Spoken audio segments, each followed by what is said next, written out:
Hang on, We'll cut this out, don't hang worry. on. Good to go? Yeah, there you go. That's a bit better. That's better. Come on then, Tyrone. Let's go. Tyrone. This is Charlie Parsons here for whoever the fuck he works for now. Hey, this is Charlie Parsons for the Stomping Ground, powered by Wow Hydrate and live on DAZN. Got the main man, Mr. Fabio Wardley, joining me on Zoom this Wednesday afternoon. Usually this would be workout day, but things are moving a little bit different this week. But you have just had your first face off. Before we go into any of that, how are you, mate? Always good to speak. Yeah, good, mate. All going well. All good. All the better for seeing you, pal. All the better for seeing you. You've just had your first face off of the week with Mr. Frazer Clarke. First of many. Yes, yeah, yeah, you got a lot of face offs this week. Anything you can take from it? I've just watched it. It looks like your sort of bog standard face off for now. Maybe tensions rise a little bit more throughout the week, but a good opportunity to go in and see the venue and where everything goes down. Yeah. That's it, really. There's not much to take from it. I don't really bother too much with like all the fussing and all the games of it. And he looked away quicker, and I saw a little twitch in his eye, and shit, like I can't be asked, man. Like it's just look, it was good to get in the arena, get in there like when it was empty, and just kind of have a look around and soak it all up. Really, that was the main take I had from it. I suppose just firstly then, from that white collar lad who sort of made his rise through boxing to now be headlining at the O2, is that yourself? I mean, I'm sure after Sunday is where it gets a little bit real, but that's a great story in itself, right? Yeah, it's a funny one. It's a funny one. It's one right now I'm not paying too much attention to. I'm trying to just give it its little moments, be like, yeah, okay, that's cool, but there's a job to do. Let's focus. Let's keep it moving. Then afterwards, when the dust is settled, things are done. I'll allow myself a little pat on the back. We've seen that the tractors have infiltrated London. Is that the Ipswich Army coming in full force?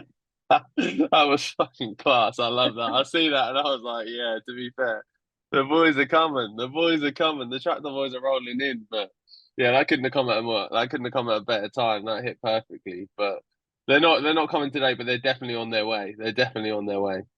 Well, let's talk a little bit about camp as a whole. How has it been? What an incredible gym, and we'll speak about your development since working under Ben Davison and team. But just this camp firsthand, been successful for you? Yeah, really good actually. Really good. Like every camp's getting better and better. I'm figuring myself out more, figuring my body out, knowing when to push myself, when to ease off, find that right balance, and it's all come together really well this camp. Like I said, we've been with Ben as well, so been with Ben for a good, I think about 2 years now or so. So everything's really settled in between us, the way everything goes together and all works and stuff, it all hits home really well. So camp's been moving lovely, to be honest, nice and smooth. Every time I speak to anyone from the Ben Davison gym, it almost feels like there's everyone's still learning and they're still going through the gears and developing. Obviously, Ben's so young, but been doing it for so long, in the fact that he's probably still developing himself, right, as well as being this elite level trainer. Do you sort of reiterate that? Yeah, 1000%. We're all learning. Me, all the boys, Ben himself. He's a lot of steps ahead of all of us, but he's never one to just be stuck in his ways or stuck in a thought. He's always changing things, adjusting, looking at scenarios and situations and thinking where things can be improved and be better. And as a collective, he passes that outlook, that perspective of boxing onto us as well, constantly learning, constantly improving. Let's go first into it then. I was going to say, do you remember? Of course you remember, but when the old purse bid gate was happening, I can't remember when that was. I feel like it was last May, but I could be wrong. Find ourselves now in March, sort of a week away or so. Do you have any feelings as to sort of why the fight's now or whatever, as to how it's played out, how it has? I just think more so they were just backed into a corner. There was obviously everything happened with the first one, and we all know what went on there and all the back and forth. So we don't know what went on there. That's still a big question mark, to be honest. But either way, the fight didn't come off then. But now, with enough pressure and just the way the kind of landscape fell, it had to be this fight. And you may be able to duck and dive once, but you can't do it twice and live that down. There's no way. So they were backed into the corner, had to take the fight, and here we are. Was this a fight? We know that it was mandated at a certain point, but was it a fight away from that that interested you firsthand in the development and the progression of your career? Yeah, of course. I always like to pit myself against the best, or the best available, the best around, or at least the ones where there's a big question mark either around whether I'm going to win or not. I think in the build up to this one, that question mark's been a bit smaller, but it doesn't take away from the fact that there's a good, credible opponent in front of me on a massive stage. So I've still got to do the job. I suppose before we sort of dissect the fight a little bit, do you believe you're under his skin? Yeah, no, whatever. Like, it's funny because a lot of people think like the stuff I do is for everyone else, and it's not. It's for me. I find it funny. That's all it is. It's just a bit of fun. It's just a laugh. And like, look, if it gets under his skin, cool. If it doesn't, cool. I've had a laugh either way. Like, I don't care. To be honest, it don't matter to me. But it's all part of the games. The fight starts way before we enter the ring. There's way more preparation. There's way more to be done and way more to do. And I'm just ticking all the boxes along the way. I was going to say, I actually respect. I've seen you already do one interview this week. You could be keeping yourself to yourself, but we're still talking now. The man's going overboard, but I'm here for it. Um, Yeah, look, it's not going crazy. on Fraser himself, I suppose we can call it a bit of a step up for you, but I think you've definitely cemented yourself at his level now. When I say step up, I suppose I talk from a pedigree standpoint. We talk about that amateur experience, that bronze medal. I've seen the gloves are off between the two of you, where you make that point. But he's also said that you've never really fought anyone. I mean, what do you make of him as a professional? As a professional, underwhelming is probably the best answer for it. Um, he's probably by his own admission as well. You can't really look back on any of his fights and have anything much positive to say about them, really. Um, so that's the best wording for his professional career to date. Don't get me wrong, stellar amateur career. I hear it, great, but we're not amateurs anymore. We're professionals, and so what you've done in this game to date matters. And on his record, not a lot. Are you also under the assumption that where this is obviously the biggest fight of his career, that you will maybe see a different Frazer Clarke to as we've seen before? Maybe look, there's always an element of you need the right dance partner to bring the right bit of stuff out of you. But also, I also have a strong feeling that if it's in you, if you've got it, if you've got all the skills and all this and all that, you're not only going to whip them out on the big occasions. You're gonna whip them out for the little fights, for the rollover fights, whatever they are as well. Prime example is Ben Whittaker. He's like building his way through, not fighting the biggest of names just yet, but he's still showing off all his skills and flashing about here and there and everywhere. He hasn't only just turned that on for the big fights, which he'll have coming up. He's doing it all through his career. So I just feel like if it's there, it's there, and if it's not, it's not. And so far, we haven't seen much. Saturday night, how do you expect this without giving the game plan away? How do you expect the fight to play out? I Sunday think the night. one word for it, eh? Sunday night, isn't it? I'm so used. Yeah, come on, mate, come on, switch on, do your revision. Sunday, yeah. Look, like, the thing with me, my fights are always entertaining. That's the one thing I want to make sure with my fights that they're always entertaining. They're always a good watch, and you know me, I love to get stuck in as well. As much as maybe the team don't like it, my trainers and stuff stay away from it. But I am what I am. I have to get stuck into those moments. So there's gonna be some up and downs. There's gonna be nitty and gritty. I do think that. I think I'm gonna have to get through a few moments, but that's no problem. I welcome them. I'm happy to get stuck into that. So either way, everyone's going to be leaving that arena satisfied, and more so me because my hand's getting raised at the end. Can I push you for a prediction? No, no, you can't. At least you're honest. Nah, look, I'm always pushing for the knockout. That's always going to be me. That's always going to be my MO. I'm a heavyweight. It almost feels like I owe it to everyone to have to do that and put that on. So that's going to be the look. So I'm predicting a Fabio Wardley knockout. Hey, we got one.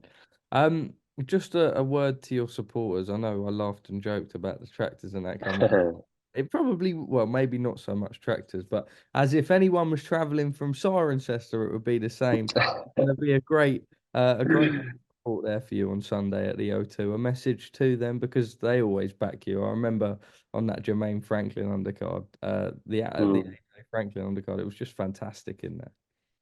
Yeah, the buzz is always great when my lot turn up, and that's the thing about them as well. They always do. They always do. And for this one especially, we've personally sold thousands of tickets, so there's going to be a few tractors taking up the car parking spots and in the O2 car park and that. So it's going to be a rowdy night. It's going to be a rowdy night. We've obviously sold over 10,000 tickets already. We were looking at 10,000 to be the mark and be happy with that, and we've gone over that, so we're buzzing with that. That it's going crazy. So I'm looking forward to just getting there on the night and like standing in that ring and looking around and soaking up that moment.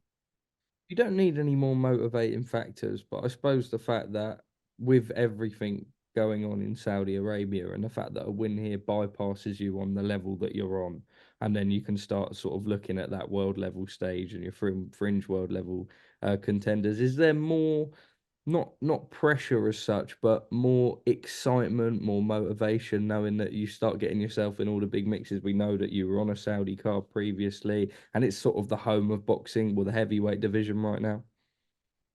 Yeah, of course. That carrot at the end of it is always there, isn't it? So you always got one eye on that and getting back out there and doing that again because it was such a fantastic time and a fantastic experience. So I'd love to get out there again and put on another big show for the fans out there. But job to do first, tick that one off, and then we can have a look and have a chat with the boys and maybe get back on the phone to Uncle Frank. Just lastly, on this fight, then, when Eddie was asked, he said it was a real pick 'em, but he edged Frazer. What were your thoughts on that? Yeah, he had Fraser now, didn't he? He's changed his mind. He started off saying I was going to smash him up and knock him out and all of that. And all of a sudden, it's now a 50-50 pick 'em.